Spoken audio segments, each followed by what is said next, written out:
أعوذ بالله من الشيطان الرجيم. بسم الله الرحمن الرحيم. الحمد لله والصلاة والسلام على سيدنا رسول الله محمد وعلى آله وأصحابه ومن والاه. سبحانك لا علم لنا إلا ما علمتنا إنك أنت العليم الحكيم. اللهم علمنا ما ينفعنا وانفعنا بما علمتنا وزدنا علما وألحقنا بعبادك الصالحين. Alhamdulillah, nous remercions Allah subhanahu wa ta'ala nuit et jour sans cesse pour toutes ces grâces cachées et visibles. Nous demandons à Allah qu'il fasse sa bénédiction, son salut sur son noble prophète Muhammad sallallahu alayhi wa sallam, ainsi que sa noble famille, ses valeureux compagnons et tous ceux qui les suivront jusqu'au jour de la résurrection, qu'Allah nous compte parmi ceux-là. Nous demandons à Allah également qu'il nous accorde la santé, la longévité, qu'Allah exauce nos vœux, qu'Allah pardonne à tous nos défunts musulmans, Inch'Allah ta'ala. Donc, alhamdulillah, sans plus tarder, nous allons continuer avec notre thème. Il s'agit du remboursement des dettes ou le remboursement des prières passées, les prières non effectuées. Alhamdulillah, la semaine passée, nous avons commencé le thème. Nous avons traité les sujets concernant ce thème. Et nous voulons se rappeler, on va se rappeler ce qu'on a dit la fois passée. D'abord, le premier point, quel est le jugement de l'islam concernant le remboursement d'une prière passée? Est-ce obligatoire de rembourser une prière passée? Parce que l'heure est déjà passée. Comme l'heure est déjà passée, est-ce qu'il faut laisser ou bien obligatoirement il faut rembourser? Qui va nous répondre? Non, il faut rembourser. C'est une obligation, c'est obligatoire, c'est une dette. C'est pourquoi le prophète sallallahu alayhi wa sallam, en répondant à quelqu'un qui lui a posé la question à savoir, mon géniteur ou ma génitrice a laissé tel et tel jour de jeûne, est-ce qu'on doit rembourser? Allah dit, mais si c'était crédit de quelqu'un là, vous allez rembourser ou pas? Vous allez rembourser. Et crédit d'Allah alors?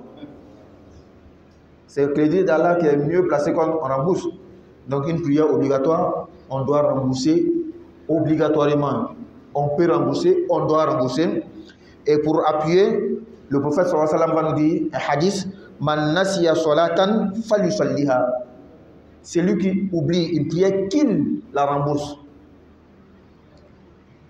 Idha zakara, toutefois qu'il s'est rappelé cette prière, wala kafarata laha illa dhalik. Il n'y a pas de compensation, il n'y a pas une manière de compenser cela que de la rembourser.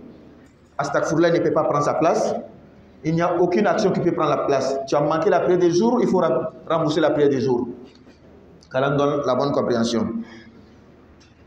La deuxième question concernant le cours passé, si j'ai beaucoup de prières à rembourser, la prière de 2 mois, 4 mois, 5 mois, comment est-ce que je dois faire?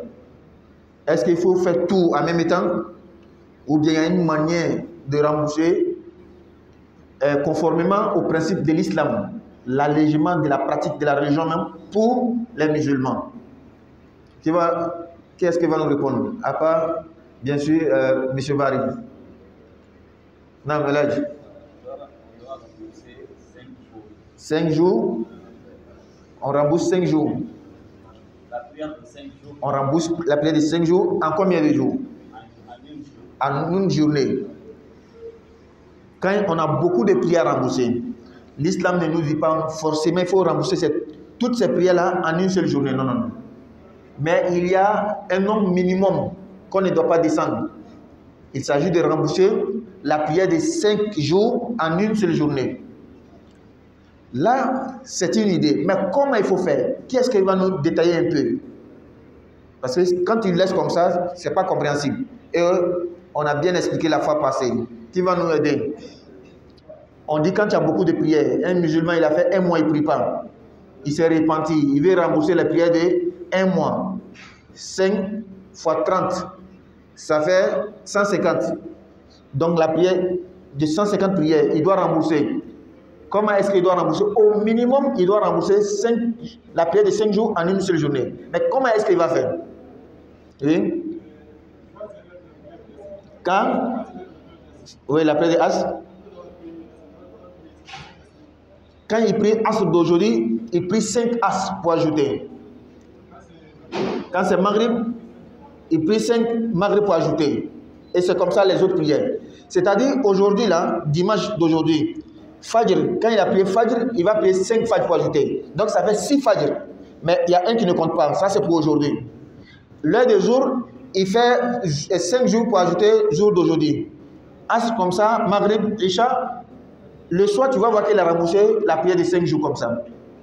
Mais ça, c'est une option. Il y a une autre option. Il y a une deuxième option. Qui va nous rappeler la deuxième option? Ça, c'est une manière de rembourser. Ah, toi, tu vas répondre. La deuxième option, c'est de faire toutes ces prières-là matin, par exemple. Quand tu finis Fajr, tu fais 5 Fajr, tu fais 5 jours, tu fais 5 Asr, tu fais 5 Maghrib, tu fais 5 Isha, et c'est fini. Les heures qui viennent là, jour qui vient, tu vas faire un seul jour. Asr qui vient, tu vas faire un seul Asr. Là, c'est fini. Tu as remboursé la prière de 5 jours, matin seulement, ou le soir seulement, ou dans la journée, ou la nuit. Le rappel est très important. La répétition est pédagogique. Qu'Allah donne la bonne compréhension. Très bien. Et comment est-ce qu'on doit rembourser une prière passée? Si j'étais en voyage, j'ai pris crédit, je n'ai pas fait des prières. Arrivé à la maison, nous savons très bien que l'islam nous a fait un allègement. Quand tu es en voyage, va derrière. Quand tu es en voyage, l'islam nous a allégé, d'accumuler 2 prières, jour et as ensemble, Maghrib, Isha ensemble. 2, l'islam nous a allégé, il nous a fait un allègement. Les prières de 4 rakats ont réduit à 2 rakats. Jour, 2 rakats, Asr, 2 rakats. Maghrib, reste 3 rakats, Isha, 2 rakats. Fajr, 2 rakats. Donc quand j'étais en voyage, il y a des prières que je n'ai pas pu faire, compte tenu de ma situation. Je suis arrivé à la maison, je dois rembourser ces prières-là. Est-ce que je fais 2-2 ou bien comme je suis déjà à la maison, je fais 4-4? Je fais 2-2. Je fais 2-2. De la manière que tu as pris le crédit, c'est comme ça que tu rembourses. Mais si tu veux compléter, est-ce qu'il y a un problème? Il n'y a pas de problème. Tu as pris le crédit, c'était 2-2, c'est vrai. Mais arrivé à la maison, toi-même, tu dis que je vais faire 4-4. Est-ce qu'il y a un problème? Non. Parce que ce n'est pas une obligation de respecter l'allègement. Mais Allah aime. Il y a un hadith. Inna Allah yuhibbu an yu'ta rukhasahu. Allah aime lorsqu'il vous fait un allègement, que vous acceptez l'allègement et vous faites. Mais si tu ne prends pas l'allègement, il n'y a pas de problème. Est-ce qu'il y a quelqu'un qui faisait comme ça aussi? Oui. Aïcha radiallahu anha, même étant en voyage, elle ne faisait pas 2-2, elle faisait 4-4. Qu'Allah donne la bonne compréhension. Très bien. Et c'est comme ça aussi, vice-versa. J'étais à la maison, il y a eu des situations, je n'ai pas pu faire des prières à la maison. Et paf, il y a un voyage urgent qui est venu, je suis allé en voyage. Mais en voyage là-bas, j'ai le temps de faire des prières. Et je vais rembourser la prière que j'ai laissée à la maison. Est-ce que je fais 2-2 ou bien je fais 4-4 comme on fait la prière de la maison? 4-4. Mais est-ce que ici, si tu veux faire 2, tu peux faire? Non. Là, il faut bien comprendre. Le 2-2, c'est un allègement. Si tu veux compléter, il n'y a pas de problème. Mais le crédit que tu as pris, tu étais à la maison, c'est une prière de 4 à 4 que tu dois faire. C'est pas quand tu pars en voyage, tu n'as pas le choix de faire ça en 2-2. Non, tu es obligé de faire 4. Après cela, nous avons parlé de l'ordre qu'on doit respecter. 1. Entre 2 prières dont on est dans leur temps. Par exemple, Maghrib et Isha. On doit faire Jam'a par exemple. Est-ce que, comme c'est les mêmes heures là, je peux faire Isha, après je fais Maghrib. Je fais Maghrib, je peux faire Isha. Est-ce que j'ai ce choix là? Est-ce que j'ai le choix? Comme je suis en voyage, je prends un autre exemple. On doit se lever tout de suite. Je dois faire jour et as. C'est les mêmes 4 rakats, 4 rakats, non? La charia m'a autorisé de faire 2 rakats, 2 rakats. Donc ça devient toujours les mêmes 2 rakats. Donc si je fais Isha, as, après je fais jour. Si je fais jour, après je fais Asr. Est-ce que c'est comme ça? Est-ce qu'on a le choix? Non, il n'y a pas de choix. C'est une obligation. C'est obligatoire de respecter l'ordre entre les prières. Maintenant, c'est une prière de 4 rakats. Comment on va faire la différence? L'intention. Innamal a'malu bin niyat. C'est pourquoi il est impératif, lorsque tu t'arrêtes dans la prière, après l'iqama, avant de commencer la prière, il faut faire un niyya, mais niyyatu salati muayyana. Il faut prendre l'intention de la prière précise. Dans ton cœur, c'est le jour où je vais faire. Qu'Allah donne la bonne compréhension. Et c'est de là que nous tirons que, lorsque tu viens trouver, nous sommes en train de faire Maghrib, Isha ensemble. Toi, tu as raté Maghrib. Tu es rentré dans Isha avec nous, après tu veux faire Maghrib, non, c'est pas possible. Mais, comme il y a des écoles de compréhension des textes, on va mentionner qu'il y a d'autres écoles qui disent que c'est possible. Mais nous ne sommes pas d'accord. Là, c'est l'honnêteté. Al-amanatu fil ilm. Il faut préciser qu'il y a des écoles. Tu vas aller trouver quelqu'un là-bas. Chez eux, c'est possible. Il fait Isha après. Nous, on n'est pas d'accord pour ça. La Bouddha min al-tartib. Qu'Allah donne la bonne compréhension. Wattihad an-niyya.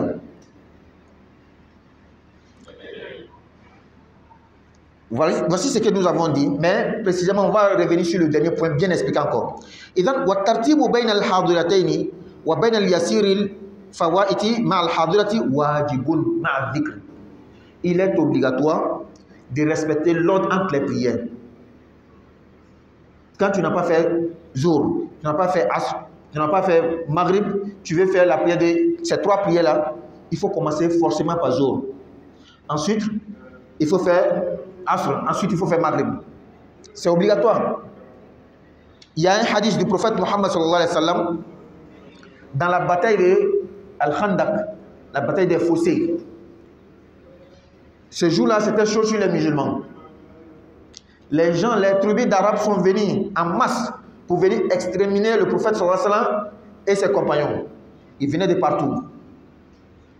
Et Salman al-Farisi va suggérer au prophète Muhammad sallallahu alayhi wa sallam, il va dire chez nous, lorsque on est pris entre feux comme ça, on creusait des fossés pour entourer et ça nous permettait, ça nous sauvait, c'était comme une citadelle pour nous. Et le prophète il a ordonné aux compagnons de creuser les trous, des fossés. C'est ce qu'on appelle la bataille de Al-Khandaq, des fossés. Ce jour-là, tellement que c'était chaud, il y a des prières que le prophète n'a pas fait. Il n'a pas fait Zohr, il n'a pas fait Asr. L'heure de Maghrib même voulait passer. C'est dans la nuit, Allah les a donné la victoire. Allah a donné la victoire aux croyants. Il les a même privés même des batailles. Il n'y a pas eu de bataille. Allah a infligé la peur dans le cœur des ennemis. Et après, le prophète sallam a appelé Bilal de faire l'iqama. Le prophète a commencé d'abord par la prière des Zohr. Ensuite, il a fait Asr. Ensuite, il a fait Maghrib. Vous voyez comment le prophète a respecté l'ordre? C'est ce qui nous montre que c'est obligatoire de respecter l'ordre entre les prières. Qu'Allah donne la bonne compréhension.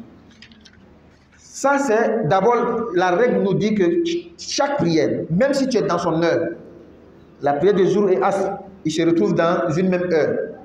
C'est-à-dire, à 17h par là, c'est l'heure de Zohr, c'est l'heure de Asr. Toi, tu n'as pas pu faire Zohr avec nous à 13h15, comme on s'est fixé l'heure. C'est à 17h30, tu as le temps, tu es libre maintenant, tu veux faire la prière de Zohr et Asr. Donc, tu es dans l'heure de ces 2 prières. Tu dois impérativement commencer par la prière de Zohr, ensuite Asr. Il faut respecter l'ordre. Ça, c'était le premier point. Le deuxième point, j'ai des prières à rembourser. Je suis à 19h30, à 20h. Je n'ai pas fait Zohr, je n'ai pas fait Asr, je n'ai pas fait Maghrib, je n'ai pas fait Isha. L'heure de Zohr et Asr sont passées. Parce que lorsque le soleil tombe, l'heure de ces 2 prières sont passées. L'heure est passée. Mais à 20h, c'est toujours l'heure de Maghrib, c'est toujours l'heure de Isha. Ceux qui étaient là lorsqu'on expliquait l'heure des prières, ils vont bien comprendre. Ceux qui n'étaient pas présents, à titre de rappel, quand on dit que 20h c'est toujours l'heure de Maghrib, ça ne veut pas dire que moi comme ça, je peux m'asseoir jusqu'à 20h et puis je me lève pour prier Maghrib. Ce n'est pas ce qu'on veut dire. N'est-ce pas? On a bien détaillé ces jours-là. Lorsqu'on dit 20h, 22h, 23h, c'est toujours l'heure de Maghrib, c'est pour des personnes qui ont des excuses valables. C'est-à-dire quelqu'un qui a une excuse valable, lorsqu'à 23h, il fait sa prière de Maghrib, il ne prend pas l'intention de rembourser, non, parce qu'il est toujours dans l'heure de Maghrib. Mais moi, lorsqu'il n'y a pas d'excuse valable, par exprès comme ça, je laisse la prière de Maghrib jusqu'à 23h, je prie, j'ai péché. J'ai péché, mais je suis toujours dans l'heure de Maghrib. Parce qu'il y a 2 heures dans chaque prière. L'heure de choix, l'heure de liberté et l'heure des hommes d'excuses. Les hommes qui ont des excuses. Qu'Allah donne la bonne compréhension. Donc, c'est à 20h, je suis arrivé, je vais faire les 4 prières. Les 2 prières, je vais les rembourser, jour et asr. Maghrib Isha, je suis dans les heures. Il faut toujours respecter l'ordre. Si je n'avais pas fait Fajr, je n'ai pas fait Zour, je n'ai pas fait Asr, il est 18h50 par exemple. Lorsque je vais faire Fajr, je vais faire Asr, Zour, avant de faire Asr, le soleil est déjà tombé. Pourtant, l'heure de Fajr est passée. Zour et Asr, les heures passent lorsque le soleil tombe. Est-ce que je vais dire non, comme le soleil va tomber tout de suite, il faut que je commence par la prière de Asr et Zour? Non, non, non. Il faut commencer toujours par la prière de Fajr. Mais il y a une limite. Lorsque le nombre des prières passées atteint cette limite-là, on commence alors par la prière dont on est dans son heure. Par exemple, depuis Fajr de hier, je n'ai pas prié. Zour de hier, je n'ai pas prié. Asr de hier, je n'ai pas prié. Maghrib, je n'ai pas prié. Isha, je n'ai pas prié. Fajr d'aujourd'hui, je n'ai pas prié. C'est à Zour d'aujourd'hui là, la foi là est revenue. C'est un exemple que j'ai donné. Ou bien, on était dans une contrainte. Il y avait un problème en tout cas qui nous a fait, on n'a pas pu faire ces prières là. Donc je vais rembourser les prières passées. Là, j'ai crédit de combien de prières? 6, non? De Fajr à Fajr. Ça fait 6. Je suis dans l'heure de Zour. Donc je commence par Zour. Lorsque le nombre des prières passées atteint 5, tu commences par la prière dont tu es dans son heure. Mais lorsque ça n'atteint pas 5, 4, 3, 2, 1, tu commences par ces prières-là, les prières passées avant de faire la prière dont tu es dans son heure. On a bien compris? Qu'Allah donne la bonne compréhension. Donc il ne faut pas se soucier, lorsque tu dois rembourser les prières passées, dont le nombre n'atteint pas 5, il ne faut pas se soucier de l'heure. Que si je vais commencer à rembourser les prières passées, l'heure de la prière présente va passer. Non. Du moment que ça n'atteint pas 5, tu commences par ces prières-là. Qu'Allah donne la bonne compréhension. Maintenant, il y a des points très importants qu'on va souligner aujourd'hui. Wala yatanaffalu man alayhi al-qada'u wala yusalli ad-duha wala qiyam Ramadan. Voilà un musulman qu'Allah nous a préservé, c'est pas moi, c'est pas vous. Lui, il a fait 3 mois, il ne prie pas. Il est revenu sur le droit chemin. Il veut rembourser les prières de 3 mois. Ça fait 450 prières, si je ne me trompe pas. On avait calculé la fois dernière. On a dit que l'islam nous autorise, nous allège de rembourser petit à petit, 5 jours par jour. 5 jours par jour. Maintenant, j'ai déjà fait, comme on a cité les 2 options. Matin, moi j'ai déjà fait rembourser la prière de 5 jours. Un jour, quand je suis venu à la mosquée, je vais faire nafila de jour. Les 2 rakats avant jour, ou bien 4 rakats avant jour, il y a cette possibilité, 2 ou 4 après jour. Est-ce que j'ai le droit de faire la nafila? J'ai déjà remboursé 5 jours là. Est-ce que je peux faire nafila de jour, nafila de asr? Non. Pardon? Là, il y a ton affalement à pardon. Toi, tu as crédit.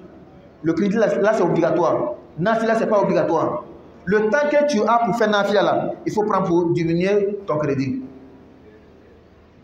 N'est-ce pas? Il faut savoir que tu vas beau faire nafila, même 1000 nafila, ça ne va jamais prendre la place de 1 farida. Et c'est ce que le musulman doit mettre dans la tête. Quelqu'un, non? Oui. Quelqu'un, la nuit, il prie 1000 rakats. C'est quand il est 4h30 là, il commence à dormir maintenant. Et il se réveille à 8h, à 9h pour faire la prière du Fajr. Mon ami, tes 1000 rakats là, Allah ne veut pas. Non. Dans un hadith Qudsi, Allah exalté nous dit dans un hadith Qudsi, il n'y a pas quelque chose que mon serviteur va faire qui sera plus aimé auprès de moi, Allah, plus que les actes obligatoires. C'est ce que Allah aime. L'acte obligatoire, c'est ce que Allah aime le plus. Voici un bédouin, un arabe de la brousse, qui vient voir le prophète Mohammed sallallahu alayhi wa sallam. Et dit, prophète, dis-moi, qu'est-ce qu'est l'islam? Et lui cite les prières de l'islam, les 5 prières quotidiennes, le jeûne de Ramadan, le hajj, la zakat obligatoire. Il pose la question au prophète. Et si moi, je m'arrête à ces actes obligatoires seulement, je ne fais pas des actes surrogatoires, est-ce que je peux rentrer dans le paradis? Le prophète dit, bien sûr. Le gars dit au prophète Mohammed, c'est que moi, je ne vais pas faire d'actes, je ne vais pas faire nafila. Moi, je vais faire seulement, je vais me contenter seulement des actes obligatoires. Et il a donné d'eau. Le prophète dit à ses compagnons, si vous cherchez un homme de paradis, le voilà. Mais attention, attention. Ça ne veut pas dire que nous autres, toi aussi tu décides de ne plus faire nafila. Non. Les savants disent que c'est parce que Allah a montré au prophète que lui là, il va respecter exactement les actes obligatoires et il ne va pas commettre quelque chose qui va diminuer ou même annuler ces actes obligatoires. Mais toi, est-ce que tu as cette assurance-là? Donc, qu'est-ce que nous, on doit faire? Nous autres, nous, on doit faire beaucoup de nafila. Beaucoup.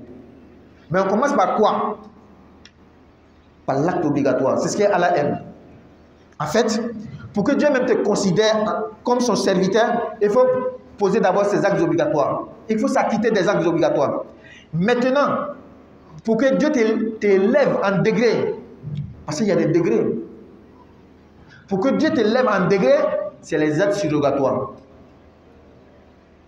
Mais comment Dieu peut t'élever en degré?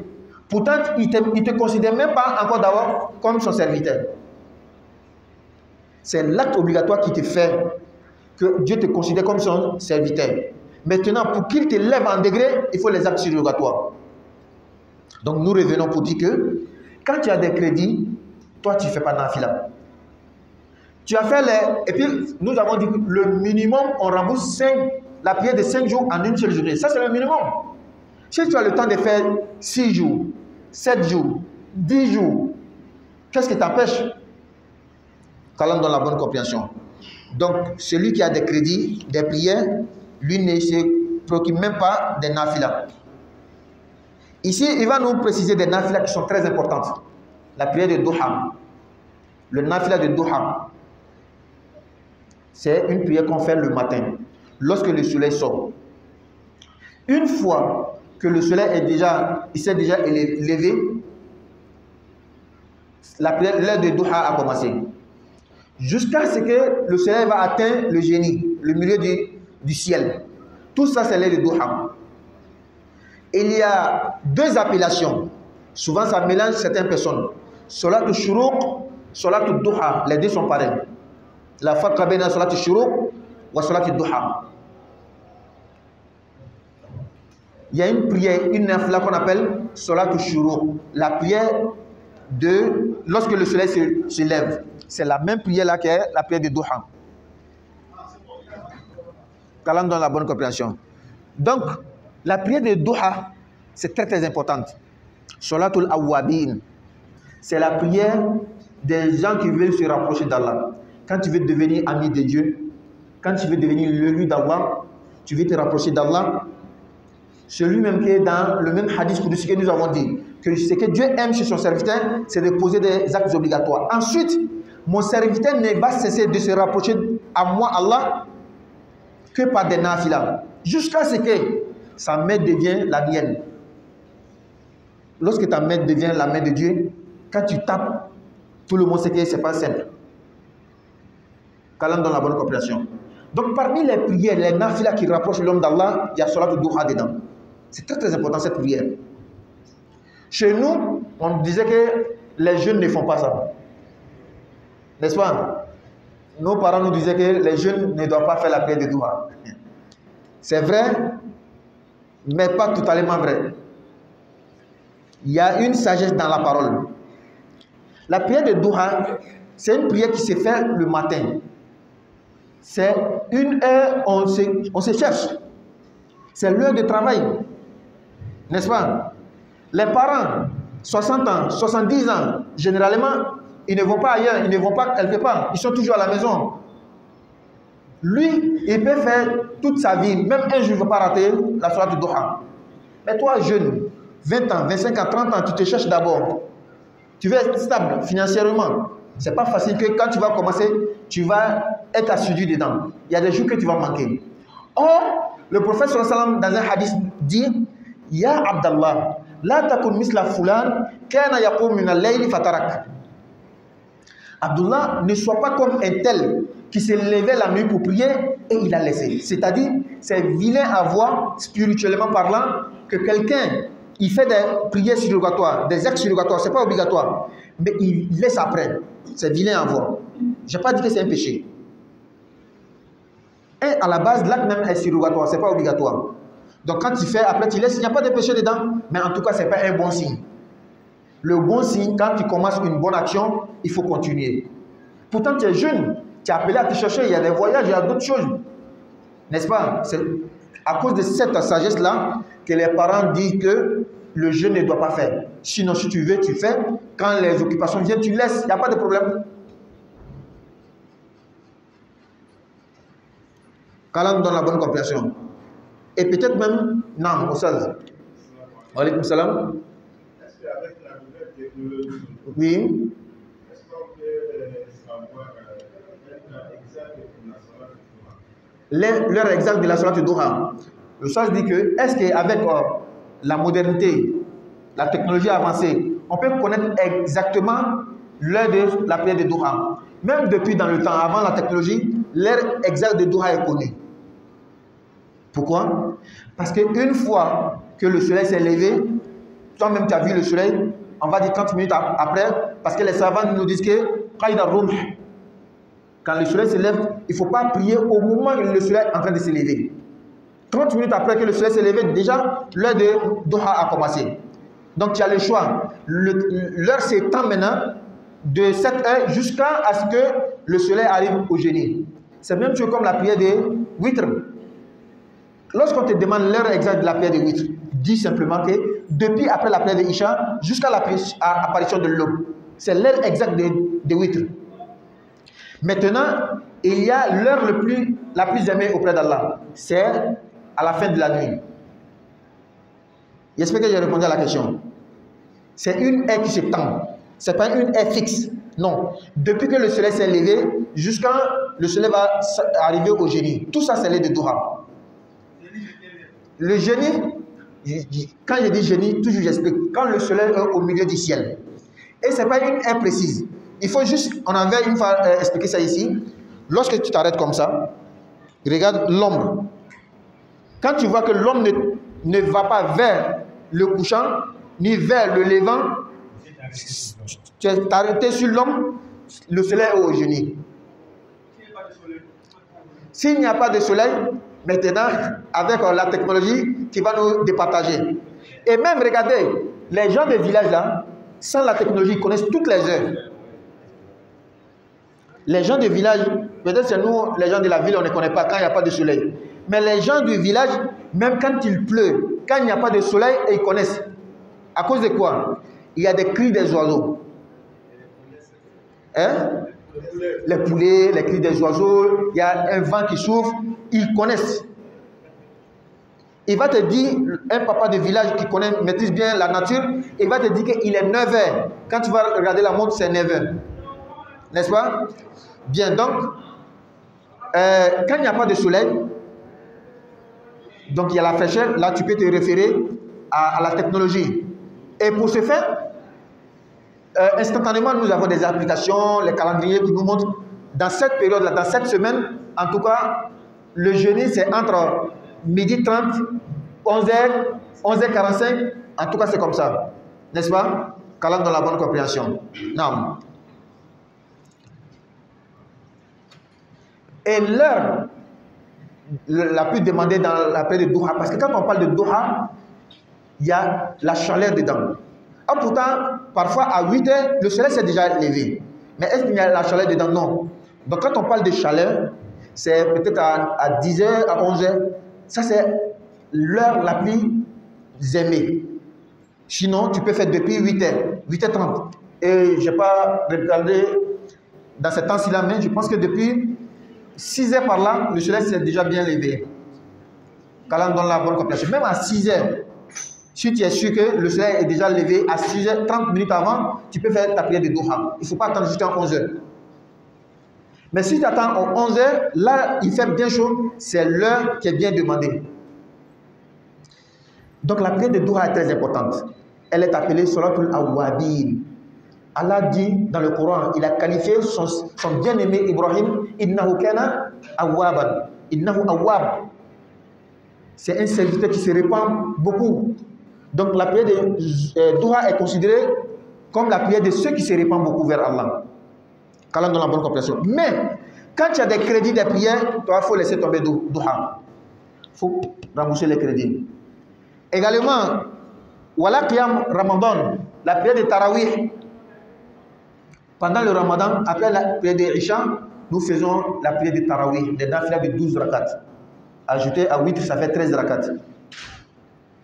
Le prophète nous a parlé tant des mérites de cette prière.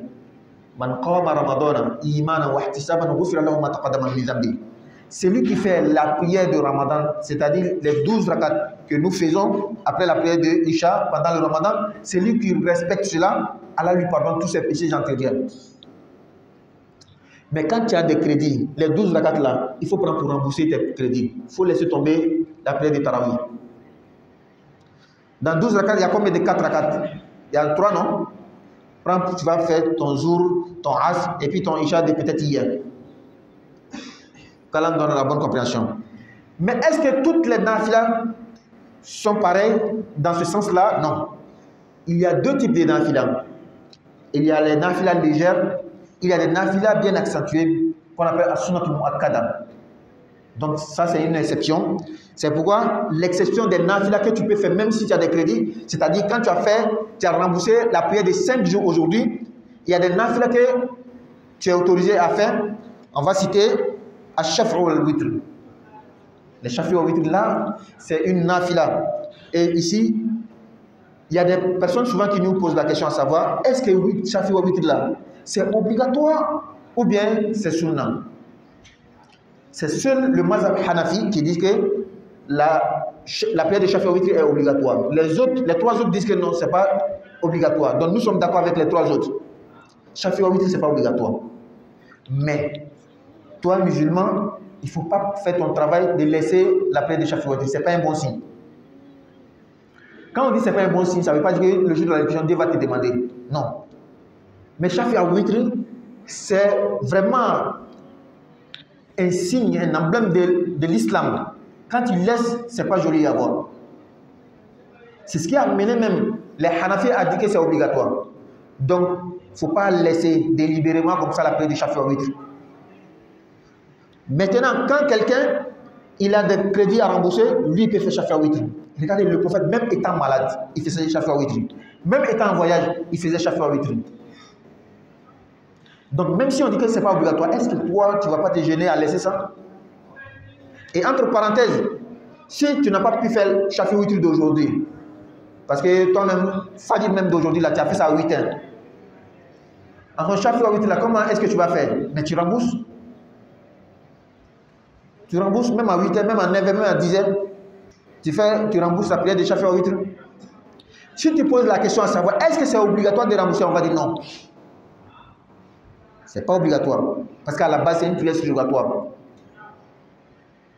Qu'Allah donne la bonne compréhension. Très bien. Donc, Shaf'u wal-Witr, quand tu as des crédits, tu peux faire ça. La deuxième prière qui fait l'exception, Wal-Fajr, les 2 rakats de Fajr. C'est très très important.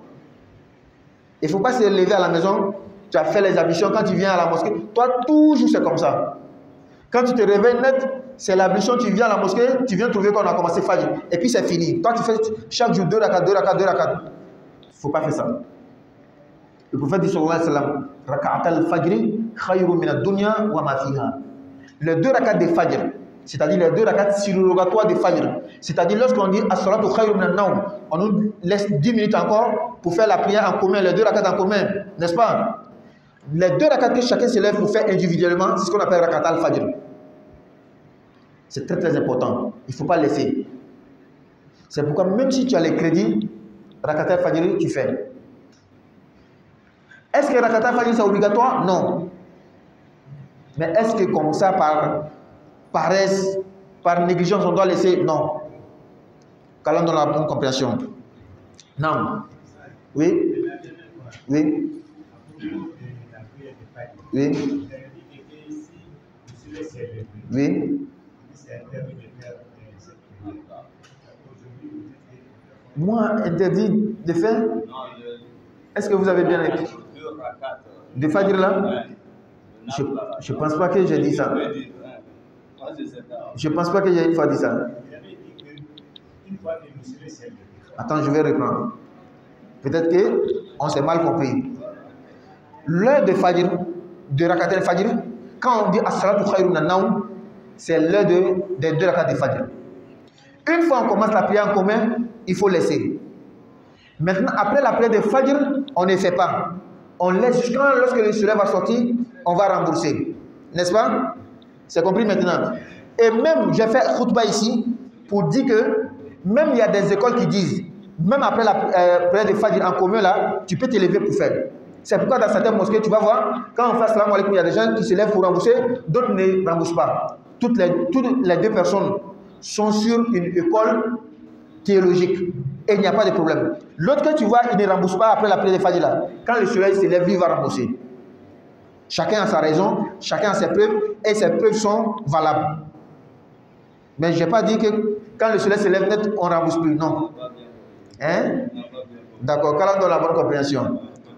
Donc, les 2 rakats de Fajr sont tellement importantes que même si tu as des crédits, tu es autorisé à faire. Ensuite, les 2 prières de Tabaski et de l'Eid el-Fitr, ce ne sont pas des prières obligatoires. Ce sont des nafilas. Mais des nafilas qui sont considérés comme les signes emblématiques de l'islam. Celui qui ne fait pas, mais on va douter de lui. Comment nous tous on quitte, on va au terrain Saint-Denis, tout le monde va. Toi tu restes à la maison. Petite fête, grande fête. Mon frère, c'est toi qui es musulman. C'est la question qu'on va se poser. Donc ça reste une prière surrogatoire, mais aussi un signe emblématique de l'islam. Quelqu'un qui a des crédits de 3 mois, le jour de la fête, il ne faut pas lui dire que non, au lieu d'aller faire nafila là-bas. Là. Non, ça c'est une prière très importante, même si elle n'est pas obligatoire. Donc les 2 fêtes. Ensuite, al-khusuf, la prière de l'éclipse solaire ou lunaire. Lorsqu'il y a l'éclipse solaire, cette année, je pense que l'éclipse solaire s'est passé dans des pays, dans le monde, Canada. Donc lorsque la lumière du soleil part, parce qu'on appelle l'éclipse solaire, il y a une nafila qu'on doit faire. Est-ce que beaucoup de musulmans me connaissent cela? Il y a l'éclipse lunaire, la lune, la terre est entre le soleil et la lune. Et c'est ce qui fait que la lune devient obscure. Il y a une nafila qu'on doit faire. Combien de musulmans connaissent cela? Et cette prière est tellement importante que même si tu as des crédits, tu dois faire cette prière.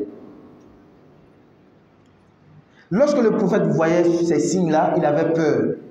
Parce que Allah nous a caché la fin des temps.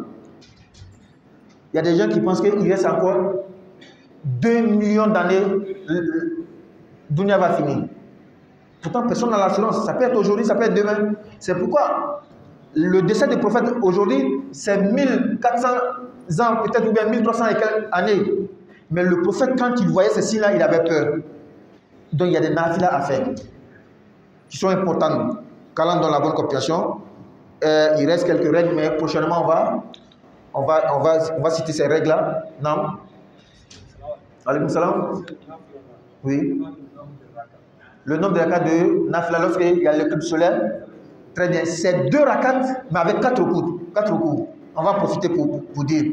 Hein? On va prendre 3 minutes encore. Regardez comment on fait la prière lorsqu'il y a l'éclipse solaire ou bien l'éclipse lunaire. C'est 2 rakats, bien sûr. Mais c'est comme 4 rakats. Et on doit lire les longues sourates. Allahu Akbar. Je fais la Fatiha, je fais une longue sourate telle que Baqara comme ça, ou bien un hizb, ou bien 2 juz. Allahu Akbar, je pars en recours. Subhana rabbil azim wa bihamdihi. Et puis je dure. Sami Allahu liman hamda. Je reprends Fatiha. Je lis encore une longue sourate. Allahu Akbar, je pars en recours. Ça fait 2 recours dans une seule rakat. Quand je fais Sami Allahu liman hamda, je pars maintenant en sujoud. Je m'assois, je pars en deuxième sujoud. Je m'arrête. Là, c'est 2 sujouds seulement. Quand je m'arrête, Fatiha, une longue sourate, ou bien des longs versets. Allahu Akbar, je pars en recours. Sami Allahu liman hamda, je reprends Fatiha, une longue sourate, ou bien des longs versets. Allahu Akbar, je pars en recours. Sami Allahu liman hamda, Allahu Akbar, je pars en sujoud. 1, sujoud, 2, je m'assois, je fais tailleur salam, c'est fini. C'est 2 rakats, mais 4 recours. 4 lectures, 4 Fatiha, plus des sourates. C'est comme ça on fait. Qu'Allah donne la bonne compréhension. Et si, comme le chapitre ou bien le sujet, ça ne reste plus beaucoup, on termine. Prochainement, on va commencer aussi un autre sujet qui est très très important. L'oubli, la réparation de l'oubli dans la prière. Donc on va terminer rapidement ce chapitre. Il restait juste la prière aussi de al-istisqa. Lorsqu'il y a problème de pluie, il y a la sécheresse, il y a des nafilas qu'on fait, on demande la pluie à Allah. Donc c'est des choses qu'on doit expliquer après. Quand on est en groupe, nous sommes 3. Hier jour on n'a pas prié, Asr on n'a pas prié, Maghrib on n'a pas prié. Est-ce qu'on peut se mettre ensemble? Oui, on se met ensemble. Un imam, il dirige la prière et Inch'Allah on aura la prière, les mérites de la prière en groupe. Ou bien à Maghrib, quand je viens, je vais faire jour et Asr, je vois quelqu'un aussi, on dirait lui aussi n'a pas fait jour et Asr. Mon frère n'a pas fait jour et Asr, venez on va faire ensemble. Qu'Allah donne la bonne compréhension. Et le dernier point qui était très important, il y a un frère qui avait posé la question. Si on parle de 3 mois, 2 mois, c'est parce que tu sais. Et quelqu'un qui ne sait même pas combien de jours il a laissé. Quelqu'un qui ne sait pas combien de mois il a fait, il était découragé, il ne priait plus. Comment est-ce que lui va rembourser? Celui qui ne sait plus combien de nombre de prières il a laissé, qu'il prie un nombre dans lequel il ne va plus rester de doute. Je sais très bien que Ramadan passé là, j'ai prié. Bon, c'est après Ramadan là que la foi là est partie. Il ne sait plus, il faut commencer à partir de Ramadan pour venir. Toi-même, tu sais que tu vas faire et plus. Et il n'y a plus de doute possible. N'est-ce pas? Quand tu doutes entre 5, 10 prières, il faut faire 10. Il ne faut pas faire 5. Hein? 10 là même, si tu veux, il faut ajouter 2 pour que le doute même parte totalement. J'espère que j'ai répondu à la question. Quand tu ne sais plus c'est combien, toi-même tu sais qu'il y a un nombre là. Ça n'a pas atteint le nombre, tu sais. Il faut faire ce nombre. Il n'y aura plus de doute. Qu'Allah donne la bonne compréhension. Donc on a fini avec le chapitre. Prochainement, on va attendre maintenant, on va expliquer un autre sujet très important. Quand tu oublies dans la prière, comment il faut réparer. Subhanakallahumma wa bihamdika nashhadu an la ilaha illa anta nastaghfiruka wa natubu ilayk. Subhana rabbika rabbil izzati amma yasifun wa salamun alal mursalin walhamdulillahi rabbil alamin.